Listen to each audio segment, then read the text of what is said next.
parenting is done, or like the teaching of morals is done using shame. Mm-hmm. And while I think that it might be effective for getting a plan across, I don't. Like, how do you avoid that, or approach parenting or mentorship or teaching a young person something that is right without shame? Well, I think part of the problem is the person you're talking to. Not that they're the problem, of course, but I'm not sure that any of us are very far away from that. So the minute you give somebody feedback and they feel like they have disappointed you, welcome shame. Because some of you guys have been in past classes and have heard me say this before. I think we are firmly convinced that really the only way to change our behavior is to avoid feeling bad. And I have yet to see anybody change as a result of that. So, and I think from a parenting point of view, I think we really do believe that shame changes behavior far quicker than grace does. And the reality is, it does. That's the worst part about it. Is that shame really does change behavior quickly for the time being. And that's exactly why, as a general rule, most people struggle with addictive cycles.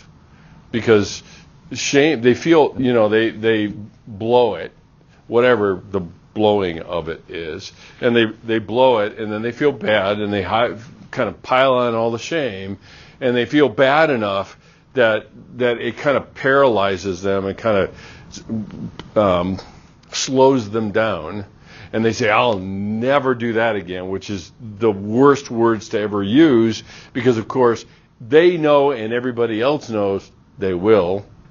So then we go right back to doing it again and say, crap, I just said it, I won't ever do that again, and I'm doing it again. Guess what? Shame again. So we get back into the same old cycle. That's why addictions are so hard to shift, because grace gives freedom, and freedom takes time to kind of germinate in somebody. And so a lot of people in the church would say that anybody that and just as an aside, I have yet to see any church compete with any other church for how much they talk about grace. Let's just have that be said, okay? But I've heard a lot of people say over the years, if you emphasize grace, you give people a license to sin. And my retort back to them is if people really believed grace, they would have a reason not to sin. But we don't believe it. And that's exactly what motivated me to do this class, is we've got more than enough grace to get saved, but then we spend the rest of our lives proving that we're worthy of it, which is not grace at all. Actually, it's an absolute insult to the giver of the gift. So there's a lot to unpack in here, and there's a lot that we don't even see when we do that stuff. Did anybody catch yourselves with shame-based stuff talking to people? And if so, what happened and who said what? Oh, sorry, vulnerability. Yes. I think I was saying I'm sorry. Somebody said what for? Yep. And then what did you say? I said, I don't know. Yeah, it's funny how we do that, right? I mean, the minute I ask somebody, can I have a drink or something, and they look at you and say, I'm sorry. It's like, what are you apologizing for? Oh, I hit one. And it's like, are you apologizing for your existence or what? Yes. Wow, this is going to be a fun class. I can't wait. Other hands. Taylor, you had your hand up. Oh, no, don't want to go there. Anybody else? Yes. I was just talking to someone, and I like messed up on something, I was like, oh my gosh, I hate myself. And then I was just like, so like conscious now of it. I've just ruined your life. You're welcome. Yeah. Anybody else? Yes. Okay, I have one that's kind of dumb. Nothing. Well, I can't go anywhere without this crap. Okay, so there's like a fashion style of like when you like girls, you wear like the short booties. Mhm. You like don't wear socks that like can come up unless they're like cute socks. Right. And I realized I had worn like normal white socks, and I was like, oh, I wanted to like shove them down because I was ashamed that I like didn't match like the fashion style. Even in that like stupid. Yeah. I was like, oh, wow. Yep. What motivates? It would be asking the question, what motivates me? And usually it's to prevent what?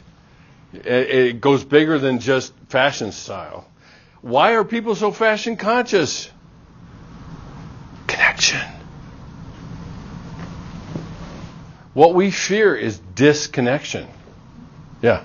I just was wondering, because I am also in a Kung for Ministry class, Mhm. and public speaking is nerve-wracking, and so just wondering, like, would you say that shame is connected to the fear of public speaking, which is, I think, like, the highest fear for people in general? Should we take a vote? What do you guys think? Is that connected to shame, you think? Mm-hmm. Yeah. Absolutely. It is the highest fear for everybody. Until you get to my age, and I don't really give a rip whether anybody thinks I'm wonderful or not. Like, I'll just talk and hope for the best. Yeah. Do you think that most fear is related to shame? That's a tougher question, partly because fear is probably the most innate emotion we have. Shame is always about some conclusion that's being made. So it's different than that. Now, fear is a lot of times the base for shame, but I'm not sure that they're connected, but I wouldn't say one's more basic than the other. I think fear far and away is the most basic of our emotions. Fear, joy, some real basic kinds of things. But shame always has this self-evaluative component to it.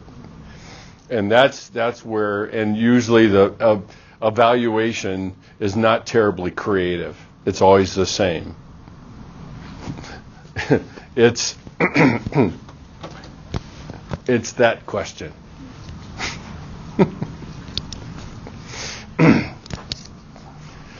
Which is, why am I never enough? Well, it hinges on this word, enough. Because the question is what is the resource that we're talking about here? And we'll talk more. This is just the start of the day, so. Any other reactions or questions or things? Yeah. I just thought it was interesting how Brené Brown doesn't mention Jesus in the first couple chapters at all. Right. And I thought like she would have done that after something really meaningful or insightful. But then she doesn't. I think that's really interesting for people. I want to hear about that. Yeah, Brené Brown is clearly a person of faith. But you won't ever find that in any of her writings. And that's really, if I were ever to sit down with Brené Brown after, just wanting to crawl in a hole, no shame in that, of course. My first criticism is, why didn't you talk about grace? She talks about connection. She talks about empathy. She talks about vulnerability. Yeah, I get all those. The one thing that you'll find, which I take real issue with, is she asserts worthiness. Just asserts it as if I can approach somebody from a stance of worthiness, and my question usually is, how? Or on what basis do I do that? Now, we can all get standard evangelical and say, because Jesus and God says I am. Good luck. Because as a general rule, yes, that's true right here. That is not true here. And we'll talk more about that. But the whole idea of worthiness is entirely calibrated not on what we believe, but how we behave with other people and our evaluation of them relative to our behavior. So there's a lot of stuff. The reason I have you reading Brené Brown is she is more on the money than she's not. There's a lot that I'm adding in because what you're getting is my reaction, a lot of my reaction to her. Because there's a lot that she just missed. And it's not a fault at all. She's the only one that's talking about stuff the way she's talking about stuff. You will never find an evangelical author talk and write the way Brené Brown does. I wish. But unfortunately, there isn't a single publisher in the Christian world that would publish her. You know why? Because she uses the wrong words. Sooner or later, you'll hear some kind of coarse language out of her. And I understand. I know it. I get all of that stuff. That's fine. I'm probably more suited for something other than a Christian publisher myself. So don't laugh too hard. You guys have been in my classes, you know. Any other questions or reactions before we get going? Didn't know you were getting into this, huh, Clarice? Okay, let me pray and then we'll do something interesting. That's why I'm praying for you. Let's pray. Father, thank you for this class and the opportunity we have to talk through what exactly grace means, not only for the abundance that you offer us in setting us in right place with you, but then how are we going to live that way? How are we going to live freely and live in a way that becomes something that people that aren't believers say, how do you do that? And help us to understand that more clearly and to wrestle with the various things that come out of looking at shame and even more so, I'm the first to confess I don't know nearly as much about your grace as I can absorb in any way. So guide us through this semester as we look at it and try to understand it in some way, and also just guide and direct hearts to be open for the things that you have for each heart represented in this room. In Jesus' name, amen. Okay, so what I want to do is do a little poll, actually a word cloud. You guys have probably done this before. And what I want you to be thinking about is to finish this sentence, okay? Never blank enough. How would you fill that in? Okay? So somebody who would say, well, I'm never tall enough. I'll pick an easy one. There are a lot more that roll around in your head probably. So what we're going to do is this. You're going to need your phones. This is the one point where you're allowed to use them. So on your phone, the number you're going to use to text is 37607. And then in the text box, you're going to put Dr. Mitch. It can all be lowercase. Don't forget the S, or you'll enter somebody else's poll. And what I want to do is do a little bit of a brainstorm to see. You will get some kind of confirmation that you're in the poll first.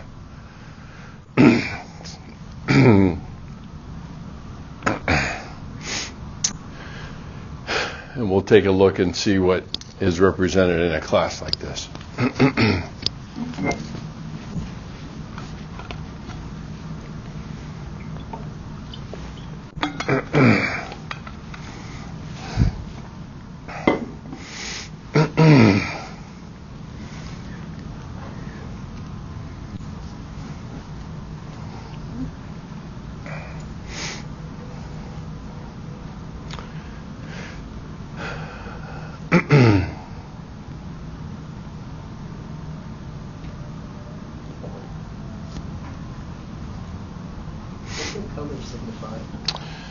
The colors don't signify anything as much as the size does. The bigger the size is, the more frequently it's being used by the people that are responding. Okay, I have, because I'm cheap, I only get 50 responses. So, actually, CCU is, I can't cough up the money for it.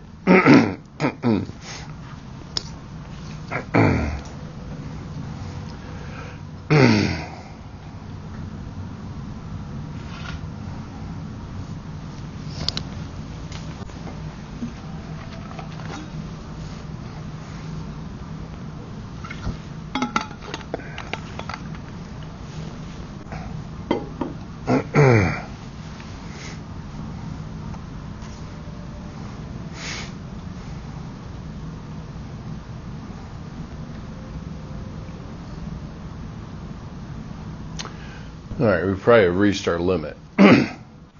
So what this tells us is the one word people use the most is never good enough, never smart enough, never pretty enough, and then you can fill in the rest in there.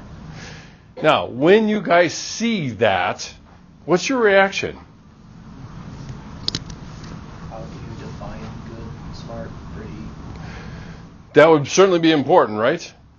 Because good probably is a umbrella word. I mean, if I were to press you further to say, don't use good, be more specific, whatever comes out of that would probably change some of this. But what you're seeing is probably pretty much of a cross-section of what we have here at CCU. I'm going to do this again tomorrow morning, so don't ruin it for them. But not attractive enough, not stable enough, not worthy enough, not known enough, not outgoing enough, not funny enough. What other reactions do you have when you hear all that?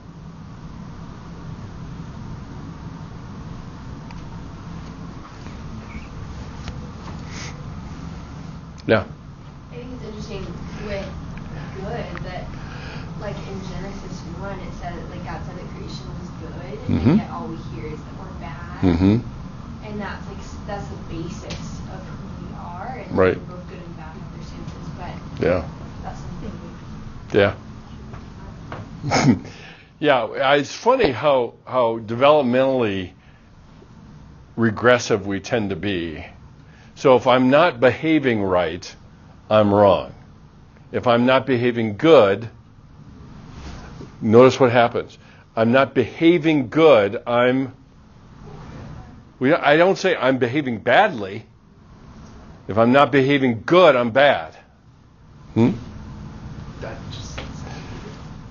And most of the time when you look at a lot of these things, there is always a therefore. Because there's always a conclusion in these things. The worst thing about that word enough is it's embedded in comparison.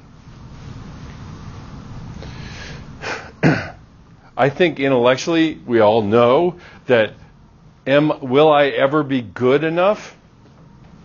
The easy answer is no.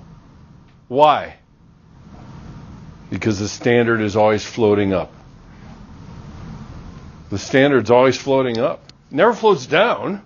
I mean, if it floated down, I'd actually be enough, right? So let's try another one. This will be a little bit more theologically fun. When you hear the word grace, what comes to mind?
Okay, now, react.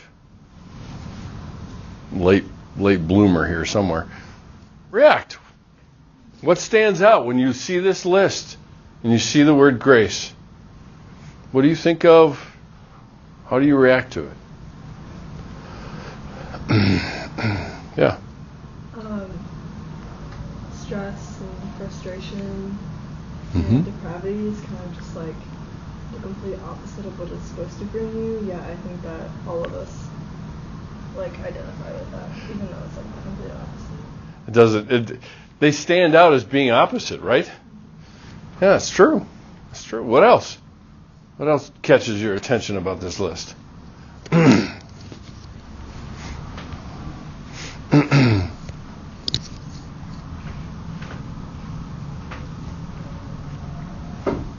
Would you say that's surprising to see? Okay. It's interesting. You have freedom, forgiveness, kindness, and then you have relief. And relief seems to go back into stress, frustration, of relief, stress and frustration, depravity. Mm-hmm. It definitely looks like grace is very intermixed with why you need grace. Okay. Yeah, sure. Absolutely. What were you going to say, Clarice? I feel like it's almost harder to resonate with. Like the first one of like I'm not good enough or not, whatever.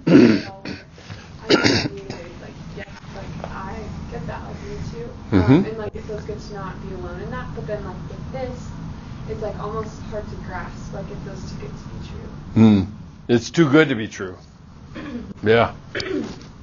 So, if that's true, I mean, if it's too good to be true, what do we tend to do then?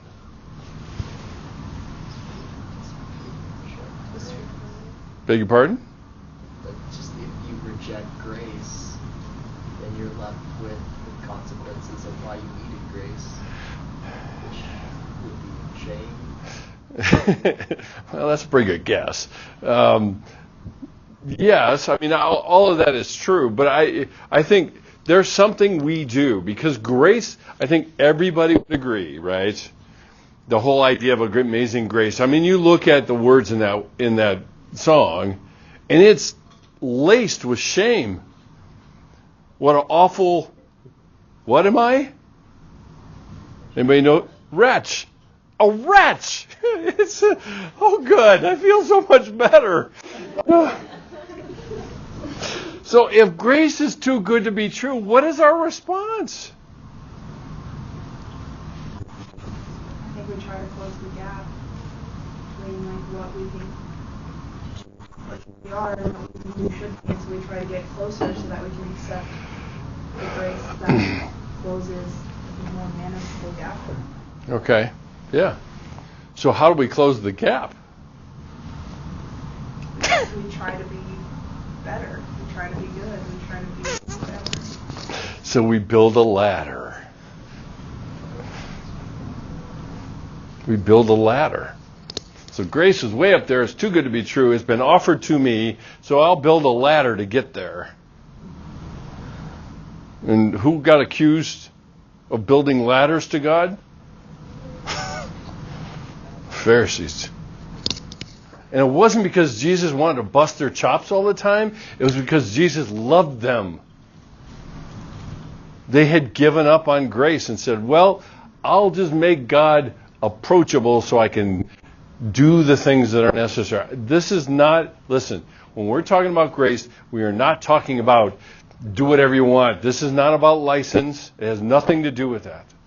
But if I grasp grace in the fullest sense of what it was meant to be, my behavior will change.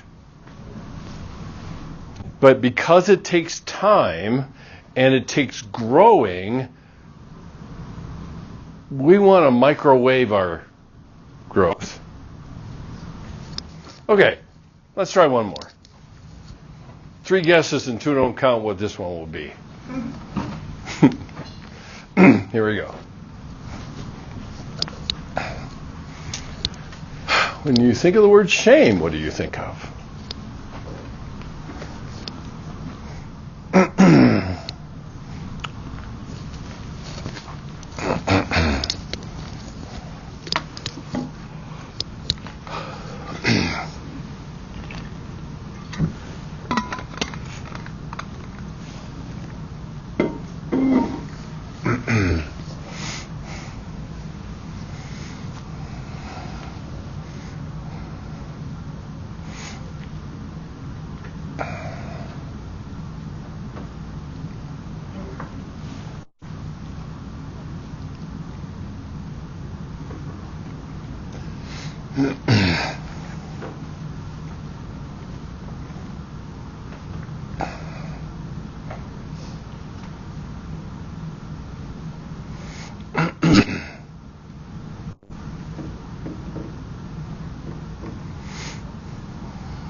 Okay.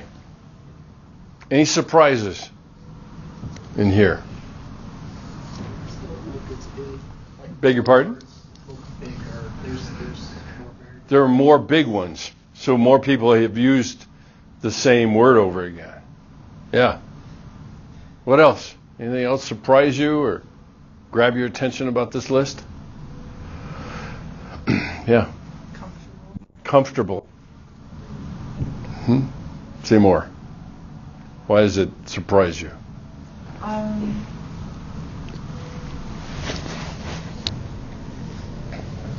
So for me, like, I didn't put it up there, but I agree with it. Yeah. I think it is, like, being in shame is comfortable Mm-hmm. because I think when I don't necessarily want grace to come into my life, because then I have to admit that what's happening or what I'm doing or you know, whatever's happening is like real. Yeah. And that either I'm doing it or it's being done to me. Like when I think So it is comfortable. grace ends up being revealing, and shame ends up allowing me to hide. Yeah. Mm-hmm. Yeah. Kind of going on that, I think like comfortable is like almost expected. Like we're supposed to feel ashamed of our sins, and if we don't, then like kind of weird. Like I don't know, like when you mess up, like you're supposed to feel bad about it and stuff like that. Yeah. I think it is just like essentially in shame. Like I have it, and like it's probably normal. So if I have it, then I'm feeling appropriately about how bad I am. Yeah. The funny thing about that is what you hit on, Lauren, was you created this dichotomy. So I'm supposed to feel shame about my sin. So what's the alternative? So if I don't feel shame, then I'm going to be proud of it? Is that what grace is offering us or calling us to? See, I think there's something in there that we have to pay attention to. Because if I'm feeling bad, then I must be doing it right. Holy cow! This is why I'll never lose my job as a counselor. What else? Anything else jump out at you? Yeah.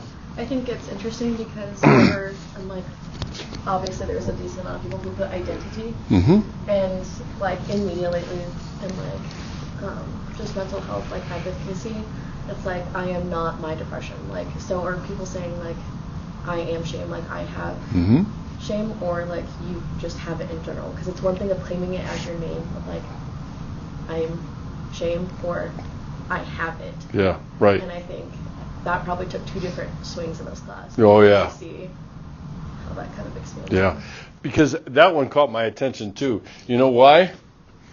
Where is it? Oh, there it is. Blah. That one didn't show up in grace. Ooh. That one didn't show up in grace.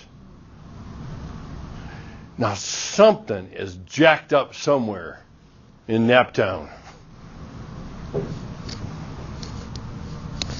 What else? Yeah.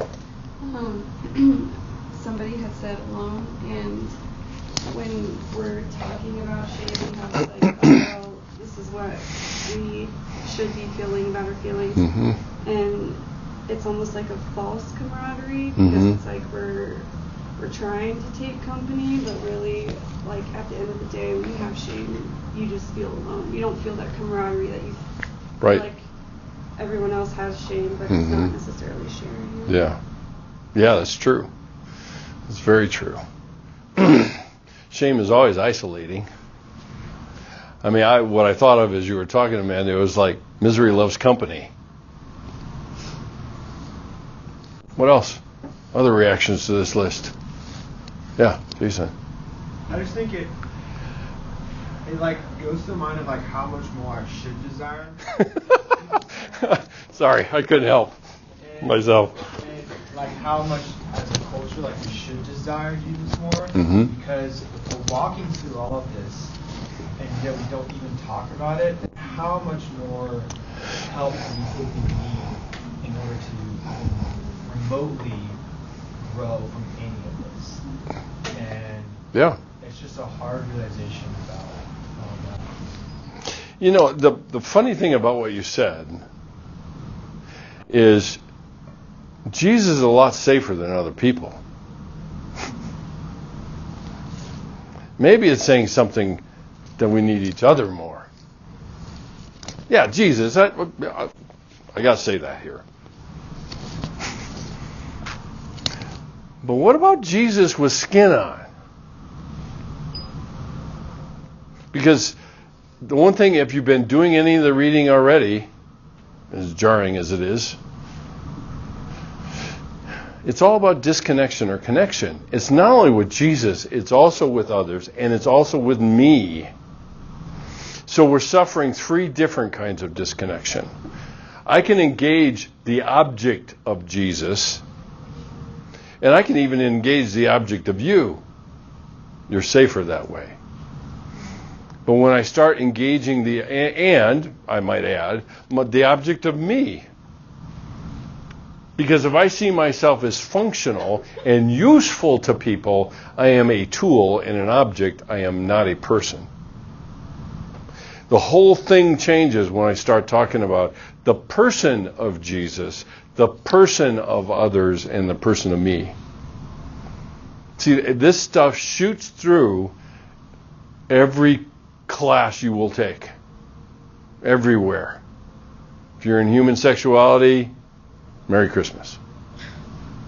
This is a spoiler alert for human sexuality.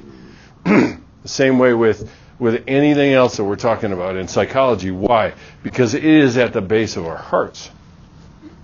Psychology isn't about how you think and what you believe. Yeah, it's partly that. But it's about your heart. See, things like this reveal us. The beauty of it is you can be anonymous.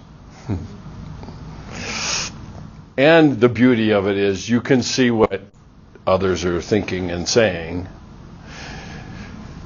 It's the beginning of connection. See, maybe what's so intrusive about a class like this isn't the small groups.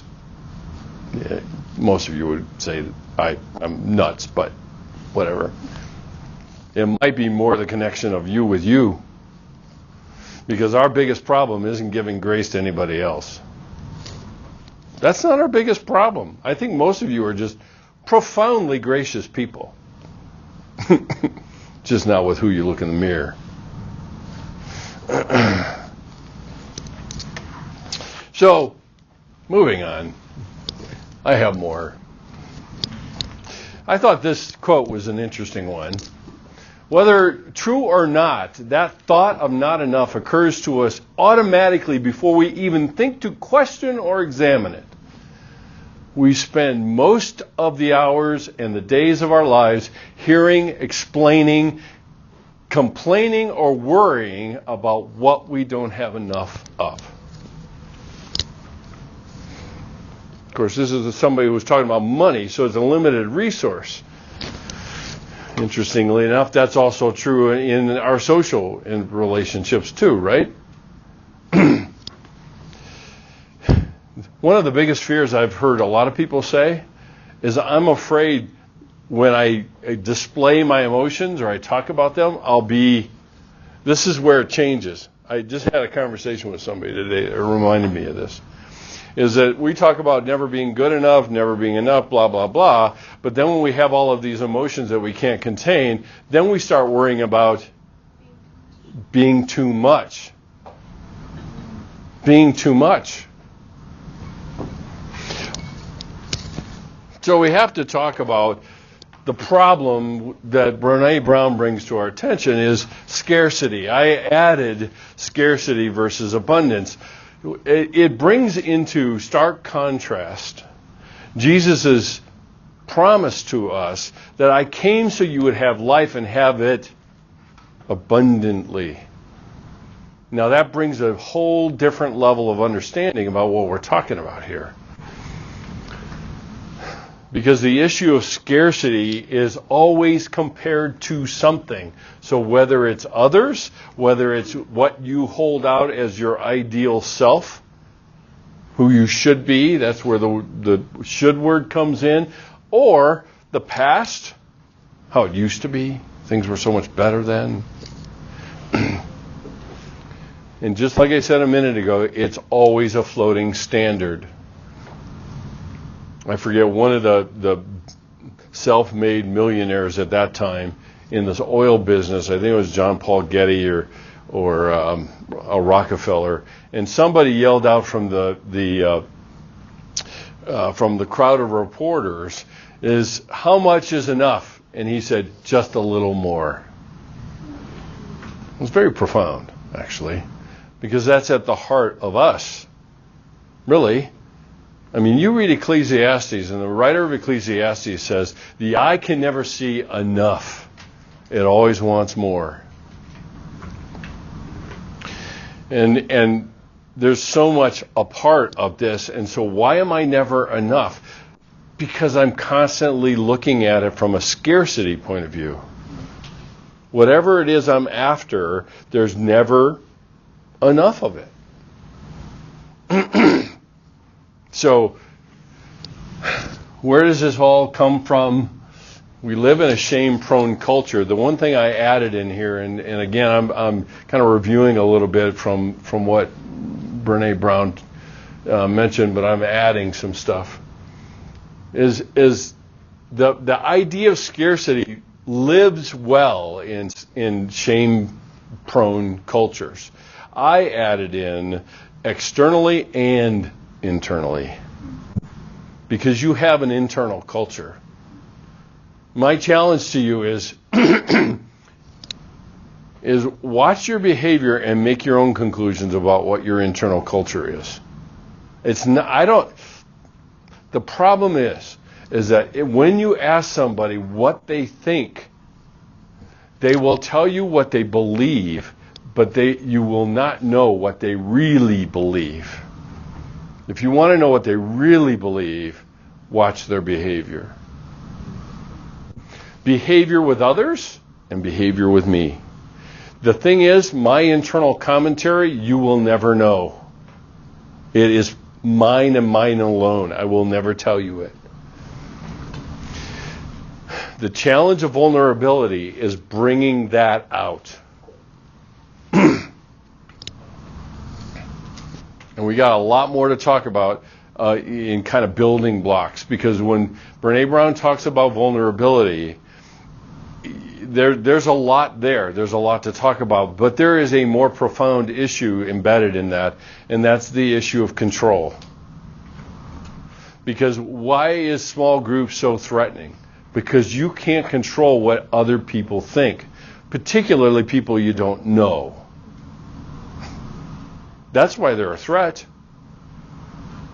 Now, with your friends, you kind of know, but that doesn't really make it any better necessarily, right? I mean, we're not bringing out that stuff even with friends. Because there are portions of our lives that we've already condemned. So they're not allowable material to do that. Look at the list. Hiding and dark and prison and all those other adjectives that we put up there about shame.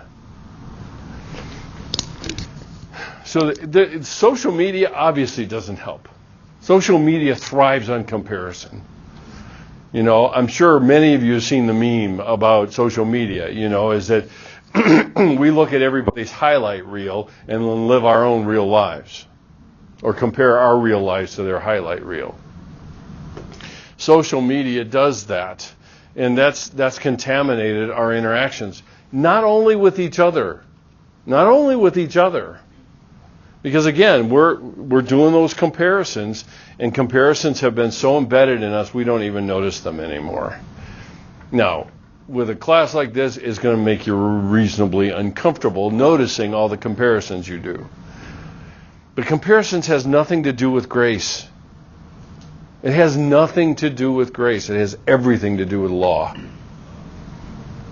It always will. It never has changed in that regard. And then finally, a lot of times you'll have people who talk about biblical standards. It's like, yeah, I get it. But the biblical standards don't exist for us to feel shame. Why? All right, now you can pull out your Jesus card. Why? Because he paid it, right? We all know that chorus. He paid that. So why do I have grace? Because he's fulfilled those standards so I can live with myself enough to become more fully who he meant me to be.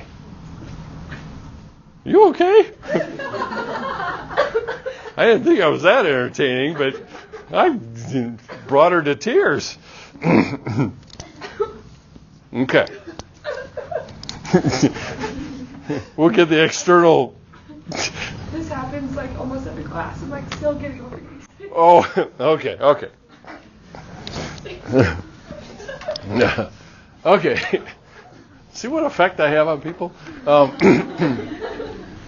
So, the response to scarcity, Brene Brown points to wholeheartedness. Now, later on, about 2 weeks away, we will dive into what at least I've been told is one of the more original things that I talk about, and that is the stained glass self. Because it is the cornerstone of what we're talking about with shame and grace. She talks about wholeheartedness, and I couldn't agree more. We're touching the same elephant here. But the core of all of this is vulnerability and acceptance. And scarcity always tempts us into defining myself by diminishing resources or sources. The people's view of me, somebody else's perception of me. The really weird human delusion is that I actually know what somebody's perception of me is. Because if you sit somebody down and say, so, here's a really alarming question to ask somebody. How do you see me?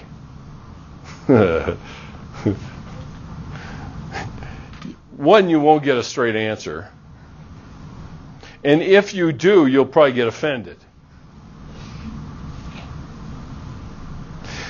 That's the only way we're going to know somebody's perception. The problem is they do comparisons the minute you ask the question. Well, you're not as bad as. Or you're better than you were. We're always in the same block of the city. It's always fascinating to me. I looked up the other night. I was looking up wholeheartedness and wholeheartedly in Scripture. And David is often referred to as a man after God's own heart, and it talks about living out of the integrity of his heart. That word wholehearted didn't really get used until David charged Solomon to build the temple and create a space for people to worship God, and to do it wholeheartedly like his father did. which is an indirect descriptor of David. What's being wholehearted? I would just simply say WYSIWYG. Y'all know what that is? What you see is what you get. Wholehearted. What I feel is what I show. So we've bought into the notion that acceptance is dependent only on other people. So when somebody says, well, I guess I just have to accept that about myself, most of you guys know me that I'm snarky enough to say, good luck, because that's an infinite loop. I'm trying to play to an audience that's already decided that I'm not worthy enough, or that I'm not acceptable enough. I think I mentioned to you guys that a lot of the content of this class is going into a book, and I wrote at the beginning of this book, I wrote something of a parable. It was called Judge, Jury, and Executioner. And if you're interested in it and you want to read it, you can go to my blog and type that into the search box, and you'll find it. It's a 2-part parable that I wrote. And it's kind of, I wasn't very original. I used the idea from J. Paul Young, who used it in The Shack. But it makes a point that I'm essentially making a case to the judge, jury, and executioner in my head, and they've already decided my fate. It's a kangaroo court. So trying to, quote unquote, accept myself, yes, that is the ultimate goal, but what is the only means? Grace. And we saw what grace showed up, right? Nobody put identity up there. So there's supporting mythology, what I call mythology around this. The one of them is, the first myth is vulnerability is weakness.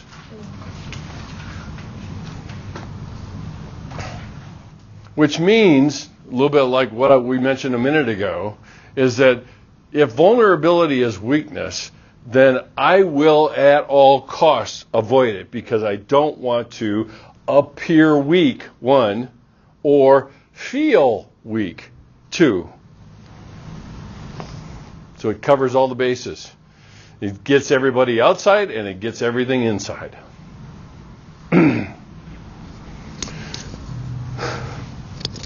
With vulnerability, there's uncertainty, there's risk, and there's emotional exposure. The problem we make is that feelings equal failure and emotions equal liabilities. That's why we tend to, when we start showing our emotions or crying or tears start showing up in our eyes, was the first thing we tend to say. I'm sorry. I'm sorry. Now, we can push in on that and say, well, why are you sorry? And most of the time, people can't really articulate why they're sorry. What it really boils down to is, I'm sorry I'm making you feel uncomfortable. Is really what it comes down to. It's exactly why you've heard me say over and over again, I refuse anymore to apologize for my tears. Because usually they're connected to things that really matter to me. Sometimes pain, but more often to things that matter to me. I feel pain because of things mattering. I mean, I've had a lot of people, that say, I shouldn't feel this way and I shouldn't be this mad and blah, blah, blah, blah, blah. And I end up saying, wait a minute, I get upset about things that really matter to me. So all that you're doing is displaying that it matters.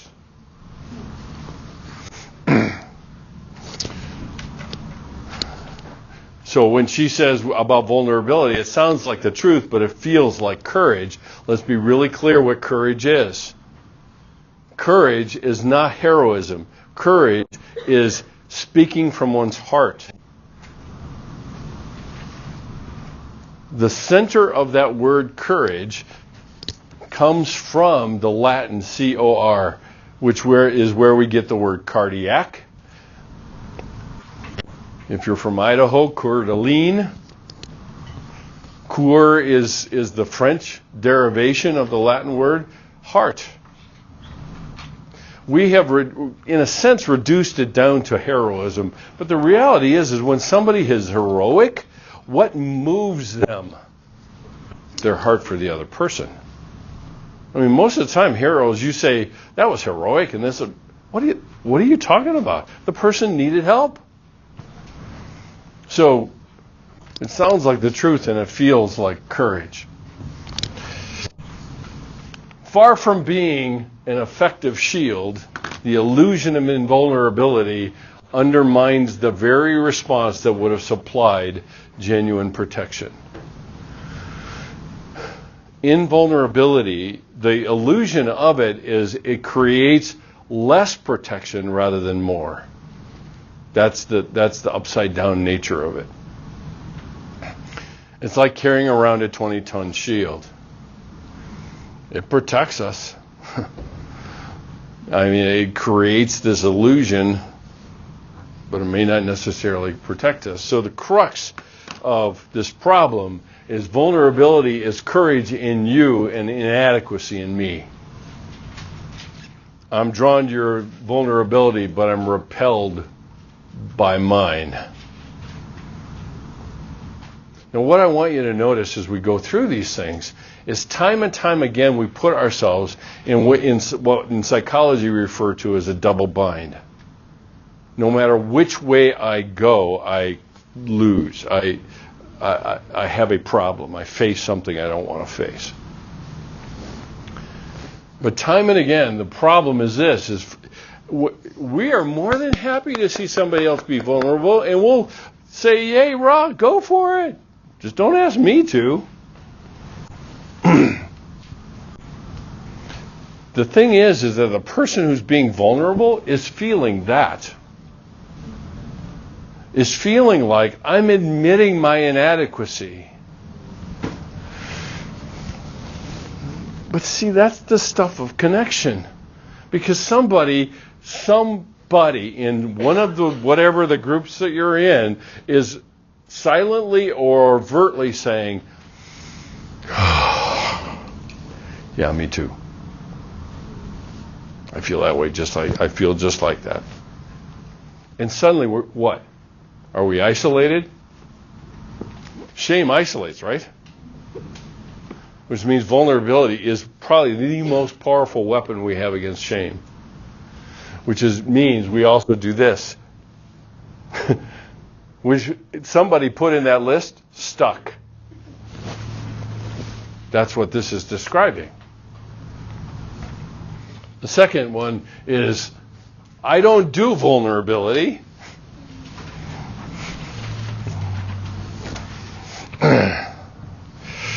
This quote from Madeleine L'Engle is really telling. When we were children, we used to think that when we were grown up, we would no longer be vulnerable.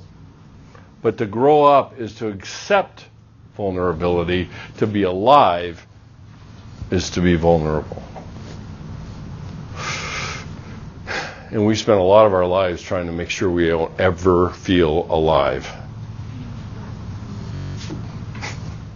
Because what comes with being alive, this is the dirty backside of this, is feeling hurt. But see, our lives have no meaning without contrast. Joy has no meaning without sorrow. Safety has no meaning without hurt. And yet we try to empty our lives of those negative pieces, and we wonder why we can't entirely feel joy. One of the things that I felt the most on the wedding day, on my daughter's wedding day, and I wrote it in my journal, and sooner or later I'll give it to her, is that it was one of the first days in a long, long time that I felt whole. I felt joy in the moment it was happening. I said to my wife, she said, how you doing? And I said, beats the hell out of me. And then I said, I just realized something. is that I tend to spectate on my emotions because it's safer that way. But today I couldn't do that. I could not do that.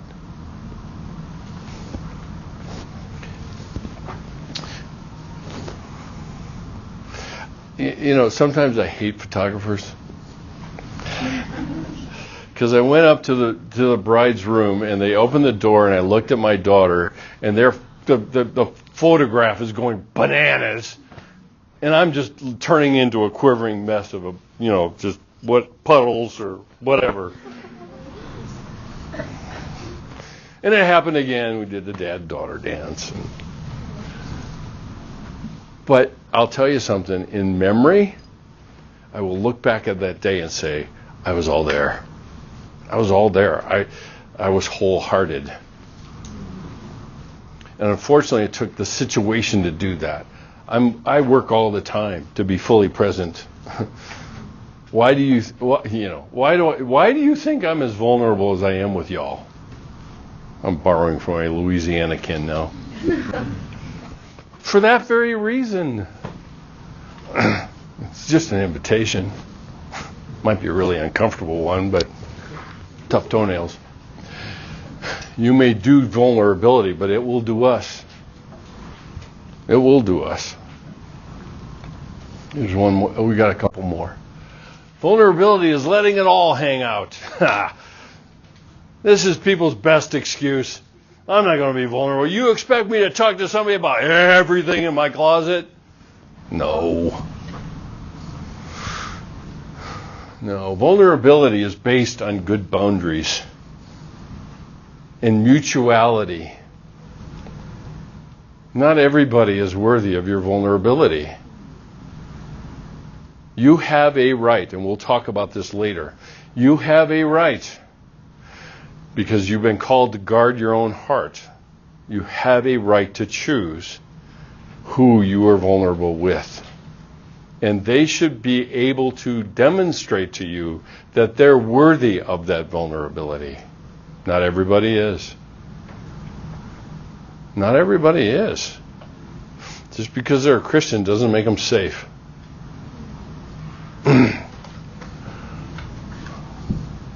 So it's based on sharing with those who've earned the right to hear it. And next week, we will talk about what safe people are. Because a lot of people have never, ever learned about that. Hope gets to hear it again. And other people that were in that class. We need to be vulnerable, but we need to be vulnerable to develop trust. It's an awful cycle. Because we need trust to be vulnerable, and we need to be vulnerable to develop trust. I hear it all the time. You know, people say that to me all the time. I have trust issues. Yeah, I get it. Christians suck sometimes. But unfortunately, if I'm going to develop trust, I am not going to develop trust without risk. It's impossible. Somebody wants to be able to trust without risk. Tell me how. I'd love to hear it. So it's this cycle. The last myth is, I can do it alone. When I started talking, and you guys had the same reaction that the other class did about the small groups, I had a lot of people wanting to negotiate with me. Can I just do it at home by myself? Nope. It's funny. Oftentimes, vulnerability begets more vulnerability.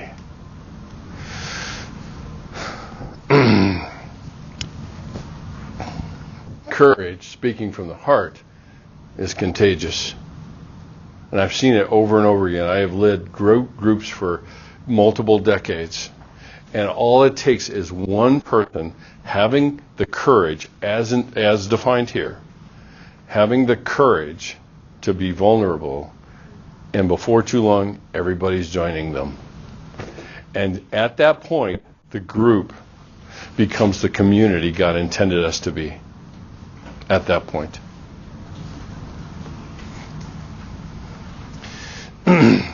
if you look at the list that we had with shame, that list describes the anti-community. And yet, we love to talk all about a community, right? Look at that list and watch how we talk.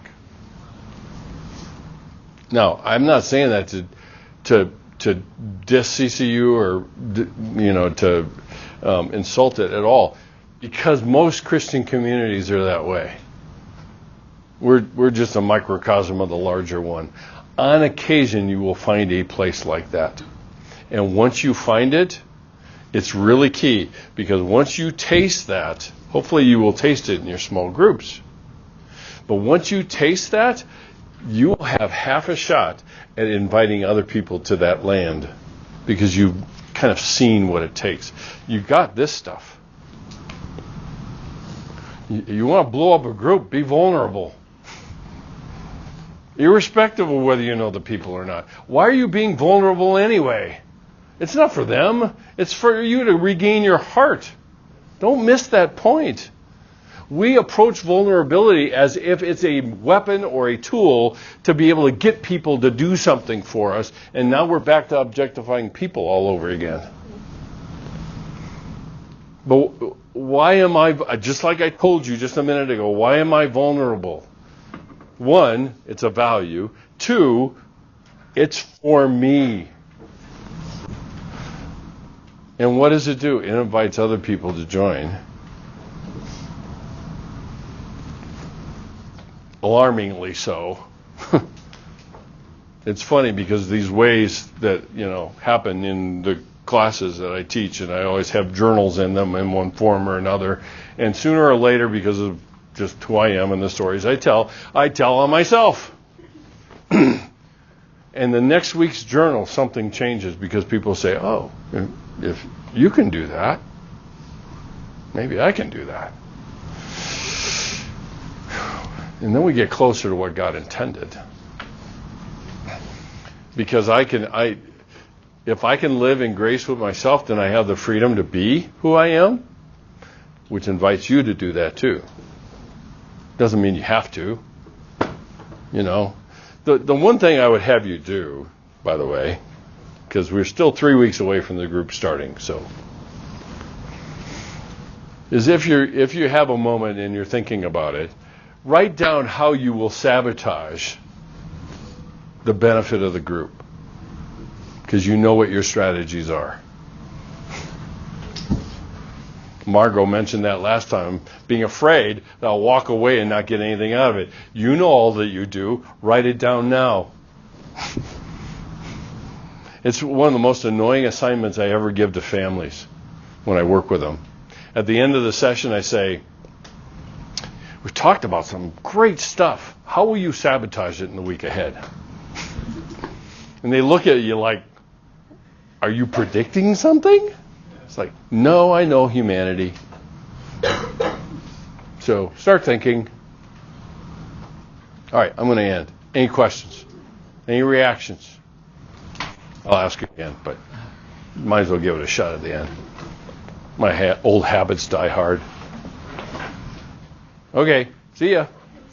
Love you later. Bye.